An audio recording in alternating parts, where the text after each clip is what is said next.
Hello and welcome back to my channel. Today's topic is shaft torque. আগের দিন আমরা পড়েছিলাম আর্মেচার টর্ক, আজকে আমরা পড়ব শ্যাফট টর্ক। তো শ্যাফট টর্কটা কি? বেসিক্যালি ডিসি মোটরে কি হয় না, আর্মেচারটা রোটেটস করে, অর্থাৎ রোটেটিং অবস্থায় থাকে এবং ফিল্ডটা কনস্ট্যান্ট থাকে। আগের ভিডিওতে এই জায়গাটা একটু ভুল হয়ে গেছিলো।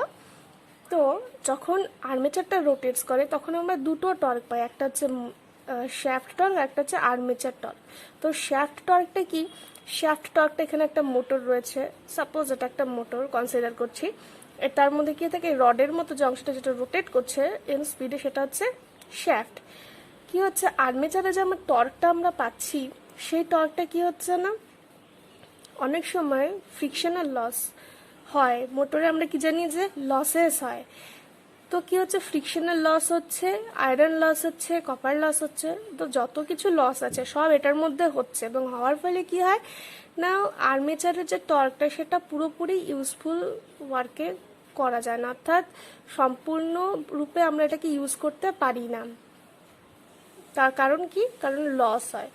কিন্তু শ্যাফট টর্ক যেটা আমরা পাচ্ছি সেটাতে কি হচ্ছে না, সেটাতে ফুলফিল হচ্ছে টর্কটা, অর্থাৎ আমরা এই শ্যাফট টর্ক দিয়ে ইউজফুল ওয়ার্কগুলো আমরা করতে পারছি।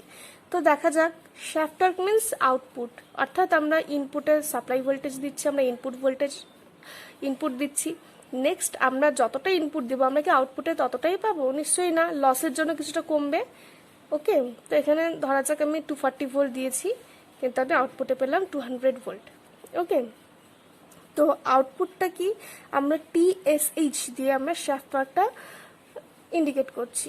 তো আউটপুটে কি হচ্ছে, TS অর্থাৎ শ্যাফট টর্ক কিন্তু 2πn, আমরা প্রত্যেকটা জায়গায় বলছি 2πn হচ্ছে অ্যাঙ্গুলার ভেলোসিটি, এটা হচ্ছে আউটপুটটা আমরা ওয়াটেজে পাবো, অর্থাৎ তার ইউনিটটা হচ্ছে ওয়াট। তো TSHটা কি হচ্ছে, আউটপুট বাই 2πn, এনটা কি এখানে RPS হচ্ছে, রেভলিউশন পার সেকেন্ডে হচ্ছে। TSHটা কি হচ্ছে তাহলে, output in watt by 2πn by 60 কখন হবে, যখন আমরা এটাকে RPM দিয়ে করব, n/60 হবে তখন, যখন আমরা এটাকে মিনিট অর্থাৎ রেভলিউশন পার মিনিটে কনভার্ট করছি। তো কি হচ্ছে, এই 60টা উপরে চলে যাচ্ছে, ব্যস্তানুপাত সমানুপাত আমরা আগে যেরকম অঙ্ক করতাম সেরকম, নিচেরটা উপরে চলে যাচ্ছে, হচ্ছে 60/2π, এবং আউটপুটের নিচে n, অর্থাৎ 60 আউটপুট বাই 2πn, তার ইউনিটটা কি নিউটন মিটার। নেক্সট আমরা পড়ছি হচ্ছে speed of A DC motor. তো স্পিড অফ এ ডিসি মোটরে কি হচ্ছে না, আমরা দুটো কন্ডিশন করতে পারছি। আমরা ধরে নিচ্ছি দুটো মোটর রয়েছে, বেসিক্যালি কি হচ্ছে না, আমরা বেসিক্যালি কি জানি যে একটা ডিসি মোটরে কি থাকে না, ব্যাক ইএমএফ থাকে, তাই তো। এবার ব্যাক ইএমএফ কি আমরা ডিনোট করি ইবি দিয়ে, ব্যাক ইএমএফটা। তাহলে ইবি বেসিক্যালি কি হচ্ছে, EB equal to V minus IA into R A, তাই তো।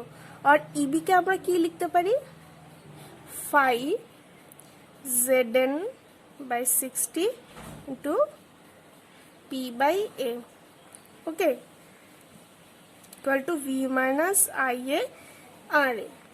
তাহলে এনটা যদি আমি এদিকে নিয়ে আসি, এন ইকুয়াল টু কি হচ্ছে, N equal to V minus IA into R, এটা সেম থাকছে, তার নিচে চলে আসছে ফাই, এন চলে গেল, তাহলে বাকি কি থাকে 60 ইন্টু কি হচ্ছে 60 A/ZP, এটা হচ্ছে RPM এর স্পিডটা বেরোচ্ছে আমার।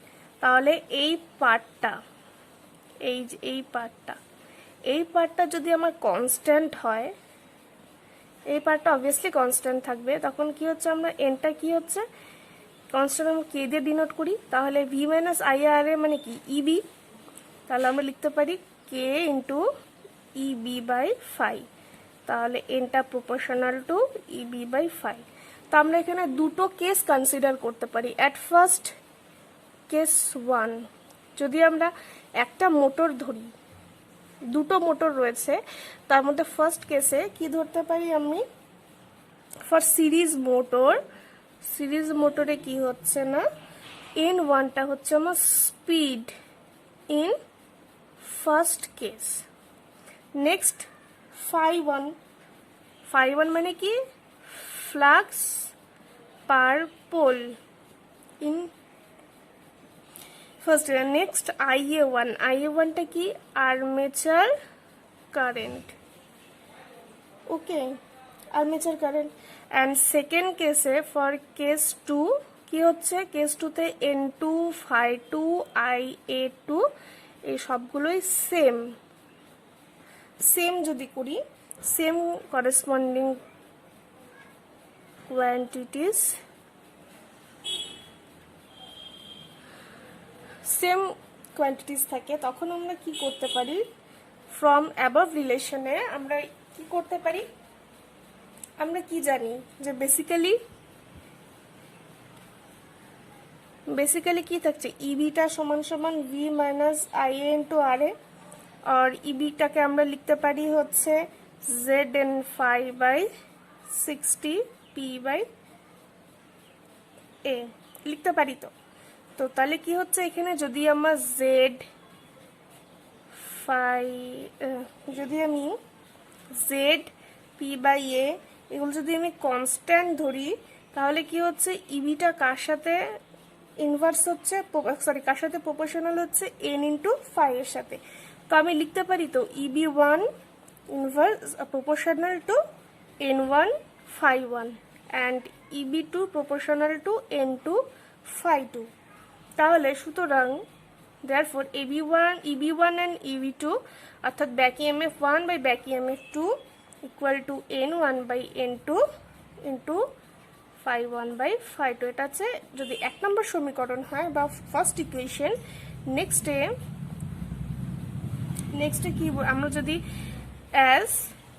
কি আমরা যদি ফাইটা অর্থাৎ ফ্লাক্স পার পোলটা যদি আর্মেচার কারেন্টের সাথে প্রপোর্শনাল হয়, তখন আমরা কি লিখতে পারি, φ1 by φ2 equal to I1 by IA1 by IA2।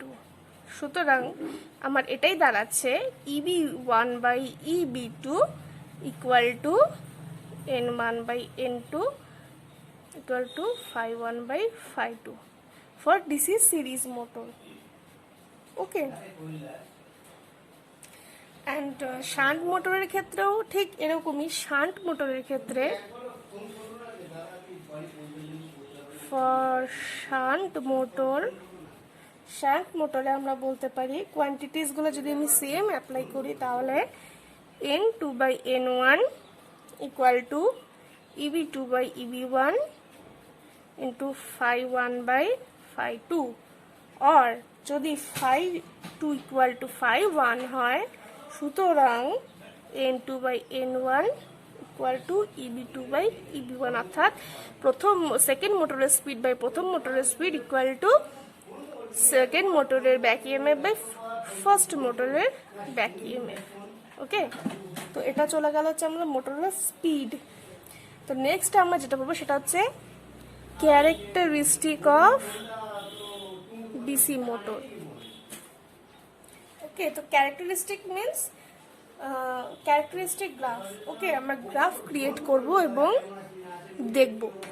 ওকে, তাহলে যদি ক্যারেক্টারিস্টিক অফ গ্রাফ, ওকে কি করব, ফার্স্ট আমরা করব হচ্ছে টর্ক ভার্সেস আর্মেচার কারেন্ট, অর্থাৎ টর্কের সাথে আর্মেচার কারেন্টের রিলেশনটা কি। তো অ্যাট ফার্স্ট আমরা বলতে পারি আর ATA means armature torque. Armature টর্কটা কি, proportional to flux per pole into armature current. এটা হচ্ছে ইকুয়েশন নাম্বার 1। নেক্সট যেটা পড়বো সেটা হচ্ছে back EMF EB proportional to N phi, অর্থাৎ এনটা হচ্ছে আমরা স্পিড, ফাইটা হচ্ছে ফ্লাক্স পার পোল। এটা হচ্ছে নাম্বার 2 ইকুয়েশন। আর নাম্বার 3তে আমরা বলতে পারি যে ফাইটা কার সাথে প্রপোর্শনাল, ফাইটা হচ্ছে আর্মেচার কারেন্টের সাথে প্রপোর্শনাল ফর সিরিজ মোটর। আর আরেকটা কথা যে সিরিজ মোটর কিন্তু লোড না দিলে চলবে না, অর্থাৎ চলবে না বলতে ভুল, মানে যদি লোড না দিই তাহলে হাই কারেন্ট ফ্লো করবে এবং মোটরটা বার্নিং আউট হবে। ওকে, তো অ্যান্ড ফর সিরিজ মোটরের ক্ষেত্রে আমরা বলতে পারি আর্মেচার টর্কটা কার সাথে প্রপোর্শনাল হচ্ছে, ফ্লাক্স এবং আর্মেচার কারেন্টের সাথে যেহেতু প্রপোর্শনাল হচ্ছে, সেহেতু অ্যাজ যদি armature current equal to if অর্থাৎ ফিল্ড কারেন্ট, আর্মেচার কারেন্ট যদি ইকুয়াল টু ফিল্ড কারেন্ট অর্থাৎ আর্মেচার কারেন্ট ফিল্ড কারেন্ট যদি ইকুয়াল হয় ফর সিরিজ, তাহলে কি হতে পারে, এই ফ্লাক্স পার পোল আবার কার সাথে প্রপোর্শনাল হবে, ফিল্ড কারেন্টের সাথে। এটা নর্মাল ব্যাপার। এটা ইকুয়াল টু যদি এটা হয় তাহলে ফাইটা কার সাথে, ফিল্ড কারেন্টের সাথে প্রপোর্শনাল। তাহলে ফিল্ড কারেন্টের সাথে যখন প্রপোর্শনাল হয় তখন আর্মেচার টর্কটা কার সাথে প্রপোর্শনাল হবে, flux per pole into armature current. Okay, তো এই গ্রাফটা কি হচ্ছে, যদি আমরা গ্রাফ ক্রিয়েট করি, আমরা ধরবো এটা হচ্ছে আইএ অর্থাৎ আর্মেচার কারেন্ট, এটা হচ্ছে টর্ক, আর্মেচার টর্ক। কি দেখবো আমরা, এটা হচ্ছে কি, টর্কটা যেহেতু proportional to IA square, phi into IA square, সুতরাং আমরা এটা কি পাবো, আমরা এটা পাবো আইএ স্কোয়ার। অ্যান্ড এটা আমরা কি পাবো, এটা আমরা আউটপুটে পাবো হচ্ছে শ্যাফট টর্ক, টিএসএইচ। ওকে, টিএসএইচটা কি, শ্যাফট টর্ক অফ আর্মেচার কারেন্টের সাপেক্ষে আমরা শ্যাফট টর্কটা পাবো। আর্মেচার টর্কের সাপেক্ষে এটা আমরা আইএ স্কোয়ার টি, অর্থাৎ আর্মেচার টর্কটা কি, প্রপোর্শনাল টু আইএ স্কোয়ার। তো এটার প্রপোর্শনাল যেহেতু আইএ স্কোয়ার, তো আমরা আউটপুটের কি পাচ্ছি, শ্যাফট টর্ক। তাহলে শ্যাফট টর্কটা কি, আর্মেচার কারেন্টের সাপেক্ষে আমরা পাচ্ছি, তাই তো। এটা হচ্ছে ফর শান্ট মোটরের ক্ষেত্রে কি হচ্ছে, ফর শান্ট মোটরে আইএফ অর্থাৎ ফিল্ড কারেন্ট যেটা রয়েছে, ফিল্ড কারেন্ট এটা যদি আমরা কনস্ট্যান্ট ধরি, ফিল্ড কারেন্টটা কনস্ট্যান্ট, তখন কি হবে, ফাইটা proportional to IF, field current সাপেক্ষে প্রপোর্শনাল, এটাও আমার কনস্ট্যান্ট থাকবে। এটাও যখন কনস্ট্যান্ট থাকবে তখন আর্মেচার টর্ক আর আর্মেচার কারেন্ট, আর্মেচার টর্কটা কার সাথে প্রপোর্শনাল থাকবে, আর্মেচার কারেন্টের সাথে। তখন কি হচ্ছে, একটা স্ট্রেইট লাইন গ্রাফ তৈরি হবে। অর্থাৎ এটা যদি আমরা ইন্ডিকেট করি ফিল্ড কারেন্ট অ্যান্ড এটা যদি আমরা করি আর্মেচার টর্ক, তাহলে এটা একটা স্ট্রেট লাইন আমরা পাবো হচ্ছে আর্মেচার টর্কের সাপেক্ষে। এখানে কি পাবো, আমরা একটা টিএস অর্থাৎ শ্যাফট টর্ক পাবো। ওকে, যেখানে শ্যাফট টর্কটা বেশি আর্মেচার টর্কের থেকে।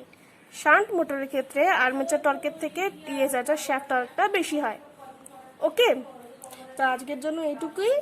অ্যান্ড নেক্সট ভিডিওতে আমরা আলোচনা করব স্পিড ভার্সেস আর্মেচার কারেন্ট, এসব নিয়ে ক্যারেক্টারিস্টিক যেগুলো আছে সেগুলো বেশ ইম্পর্টেন্ট, এগুলো পড়তে হবে। তো এটা একটু একটু ডিফিকাল্ট, বাট একটু ভালোভাবে পড়লে ভালোই বুঝবে। ওকে, তো তোমরা সবাই একটু দেখে রাখবে, কারণ নিউমেরিক্যালের ক্ষেত্রে এই সূত্রগুলো ইউজ করেই কিন্তু, ফর্মুলাগুলো ইউজ করেই করতে হয় প্রবলেম সলভ। ঠিক আছে, আমি জানি না আমি ভালো মতো তোমরা বুঝছো কিনা বা আমি বোঝাতে পারছি কিনা, ঠিক আছে। তো তোমরা তবুও আমি বলবো যে একটু কষ্ট করে হলেও একটু এটা একটু দেখে রাখবে। ওকে, তাহলে ফিউচারে গিয়ে নিউমেরিক্যালের কোনো প্রবলেম হবে না। সবাই সুস্থ থাকবে। Thank you.